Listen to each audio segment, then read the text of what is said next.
There's a fantastic op-ed that's been written tomorrow, and this is going to fire up a lot of people, specifically in the states that don't have it. Nap, happy, chappy, all a matter of time. Bulletin columnist and 7 News Gold Coast presenter Amanda Abate talks daylight saving in her latest column and the incredible impact it can have on toddlers, like her little Bobby boy there, Bobby, who's just 22 months old.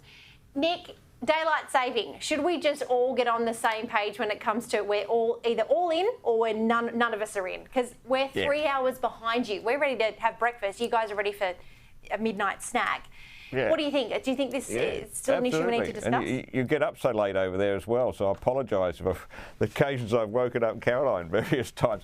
Look, I mean, it would be nice if we could. I think obviously it seems to me that WA has to be on a different timescale because of the distances, the different latitudes involved. That makes sense. Yeah. But I don't understand for the life of me why Queensland doesn't get with the party. I mean, it does make it hard. You know, I booked an interview with somebody last week on a Zoom call, and of course I was an hour out and I was getting stroppy with them and they were getting stroppy. So look, it just makes life hard, doesn't it? So probably South Australia. I quite like South Australia being half an hour difference. It's sort of quirky, sort of quirky. That's fine. But Queensland, please come on board.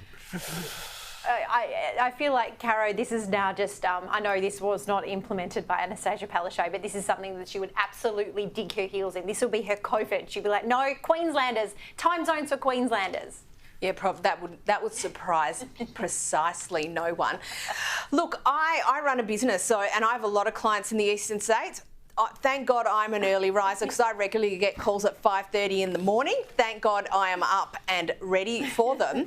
But Jenna, you arrived home from Melbourne today. I arrived from Sydney yesterday. So I feel like a bit of an overtired toddler today because I've been up since sparrows this morning and I'm not yet done. So it ends up being a really, really long day when you have to do business in the east and then, life in the west. Then you have life in the west, correct? Indeed. Speaking of life, let's go get one, gang, because we have reached the end of the week. Nick Cater and Caroline DeRusso, thank you both so much for joining us on the front page this evening.